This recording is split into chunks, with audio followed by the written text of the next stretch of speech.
Bonjour à tous. Alors, hier, il n'y a pas eu de vidéo message du jour. C'était une journée. Je viens de passer 3 semaines assez compliquées. Et c'est un peu comme si hier, c'était une journée de machine à laver. Euh, voilà, pour digérer, nettoyer. Ouais, que ce soit les émotions et tout ce qu'il y avait dans mon corps. Donc j'avais vraiment l'impression d'être dans une machine à laver, si on peut. Bon, je trouve que c'est une bonne image. Voilà, d'enlever là, un peu tout ce qui était en toxine à l'intérieur de moi. Donc voilà, donc j'ai eu besoin de rester avec moi-même. Voilà, voilà. Et aujourd'hui, le sujet qui est venu en me réveillant ce matin, voilà, après une nuit bien lourde, on voit un peu, là, je suis ouf, un peu fatiguée. Euh, Ce qui est venu ce matin, c'est cette histoire de se sentir en sécurité. Qu'est-ce qui fait qu'on se sent en sécurité? Mais là, j'ai pas de réponse à vous donner comme ça, puisqu'en fait, il y a un panel de fou. Si on parle par exemple des autistes, clairement la problématique des autistes, c'est que il y a une difficulté à justement se sentir en sécurité. On reçoit plein d'informations, c'est pour ça qu'ils se retrouvent dans tous les sens, comme ça, qui va aller dans tous les côtés.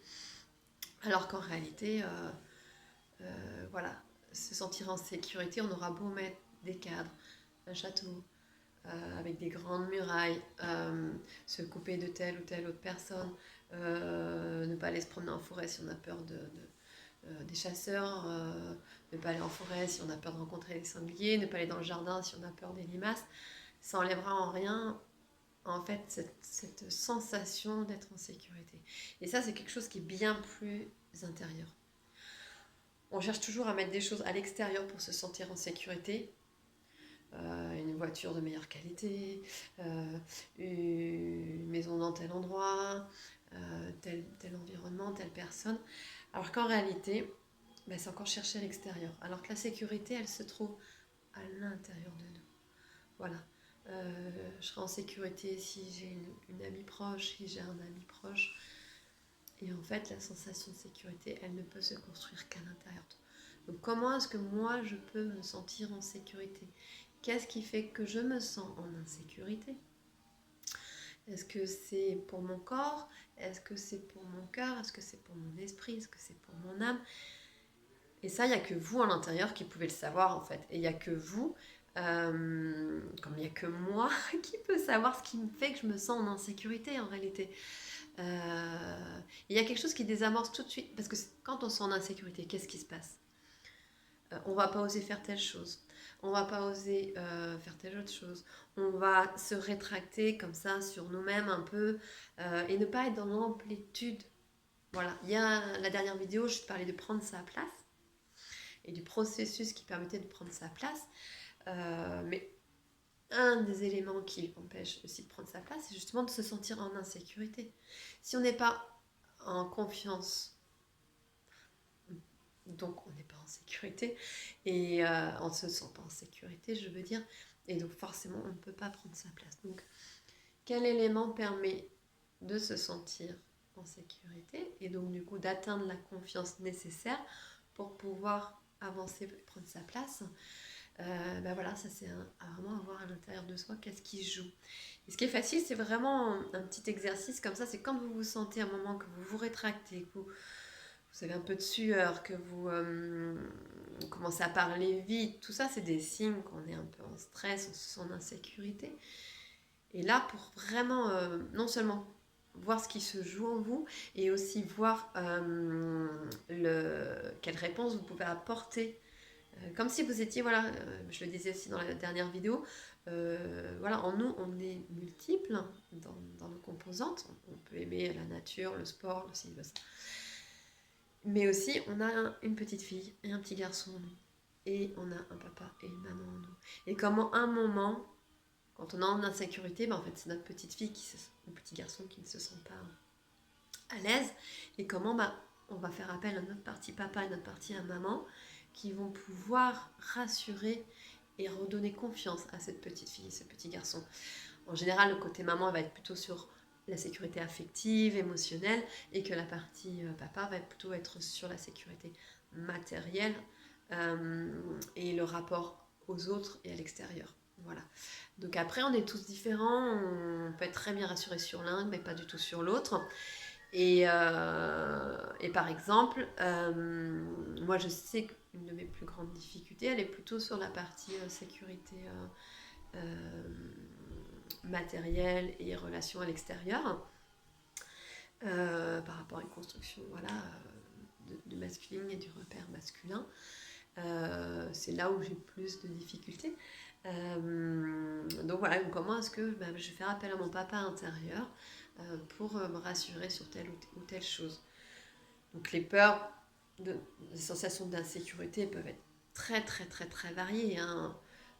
Parfois la peur d'être moqué, la peur de perdre l'amour des autres, la peur de mourir aussi, la peur de tomber malade, la peur d'être pris pour folle, enfermée. Voilà, il y a vraiment un panel, j'en donne quelques exemples, mais c'est très très très très très variable pour chacun, et puis en fonction des instants aussi. Et donc voilà, le petit exercice pour déjouer, c'est de vous dire, quand vous sentez une sensation d'insécurité, de sueur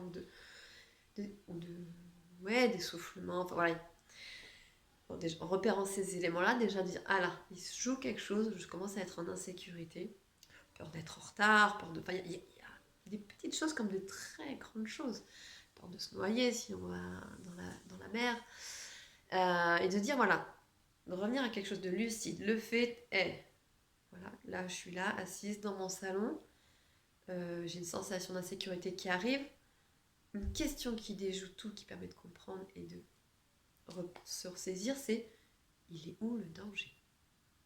Et là on se regarde, ok, là, peut-être qu'il n'y a aucun danger. Et s'il y en a un, ça va être beaucoup plus facile de le voir et donc de le comprendre et donc de pouvoir y répondre. Je donnais un exemple assez souvent dans mes accompagnements. On a très envie d'aller à la piscine et d'un seul coup, tension, etc., on va pas y aller. Donc voilà pourquoi. Est-ce que j'ai peur d'avoir froid? J'ai peur d'être moquée? Je sais pas nager, donc peur de me noyer. Donc comment est-ce qu'après on dit, voilà, il est où le danger à ce moment-là? Et donc quand on repère il est où le danger, si j'ai peur d'avoir froid, comment mon papa ou ma maman intérieure va répondre et dire, ok, on va prendre plein de pulls, et voilà, comme ça on est sûr qu'on va pas avoir froid. Et peut-être qu'au final on va avoir super chaud, qu'on n'aura même pas besoin des pulls, mais en tout cas ça aura permis de nous sentir en sécurité. La peur ce qui vient souvent, c'est la peur de manquer de nourriture, ou la peur de manquer d'argent. Dans notre société, on a vraiment quelque chose autour de ça. Et donc on va prendre beaucoup trop à manger, mais c'est pour répondre à notre sensation d'insécurité. Donc ça, c'est vraiment la première étape de déjouer cette sensation d'insécurité qui est en nous, et ensuite de pouvoir répondre. Et en fait, au fur et à mesure, on arrivera même à ne plus vivre ces sensations d'insécurité, puisqu'à force de se rassurer par notre papa et notre maman intérieure à la petite fille, à un moment ça va faire aussi un switch où cette sensation n'existera plus. Voilà. Mais c'est vraiment dans l'instant qu'on peut transmuter, transformer les choses. Ok, il y a du passé qui fait qu'on vit cette insécurité par exemple aujourd'hui, du passé karmique, du passé en enfance ou même du transgénérationnel qu'on porte dans nos cellules, mais clairement c'est pas parce qu'on comprend et qu'on sait qu'il y a tout ça qu'on va réussir à changer. C'est pas parce qu'on sait pourquoi la maison a été détruite, parce qu'il y a eu un séisme, ou parce qu'elle est tellement vieille que c'est tombé. C'est pas parce qu'on sait ça que la maison va se reconstruire. Si je peux symboliser le fait de notre corps et de notre vie avec une maison. Donc c'est clairement parce qu'à un moment on se dit ok, on observe ce qui se passe, le danger est que toi va tomber sur notre tête, et bien alors dans ce cas-là, on consolide, par-dessous pour éviter que ça tombe pas, avec des grands piliers. Et ensuite, on démonte ce qui a démonté et on reconstruit ce qui a à reconstruire en faisant appel à un charpentier ou en se formant en charpente. Voilà.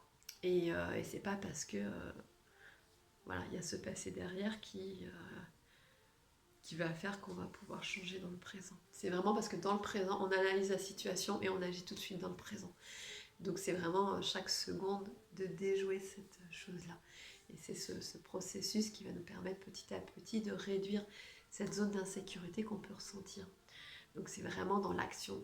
Je ne parle pas dans le faire, le trop faire, mais dans l'action, la posture. Quand vous me verrez parler d'action, je parle vraiment de posture. La posture, là, dans l'instant, j'écoute, c'est une action. J'observe, je contemple.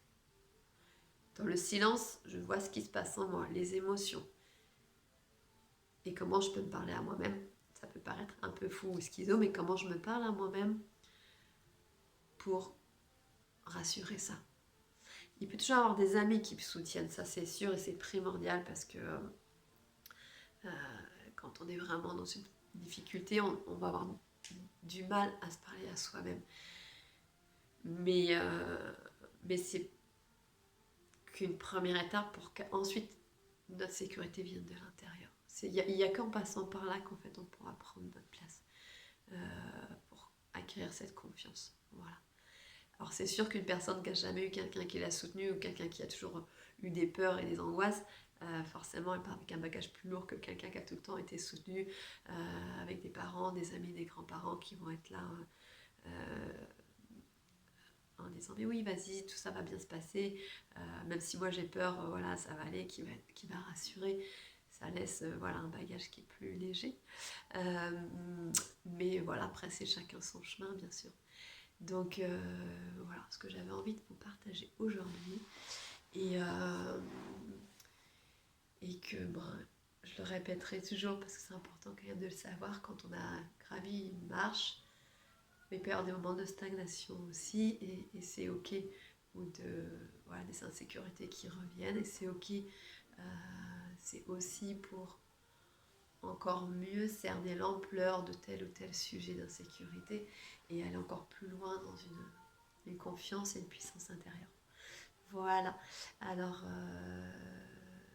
je vous embrasse très très fort, et puis c'est votre papa et votre maman intérieure vous guider vers le chemin qui est le vôtre et qui vous appelle. Je vous embrasse.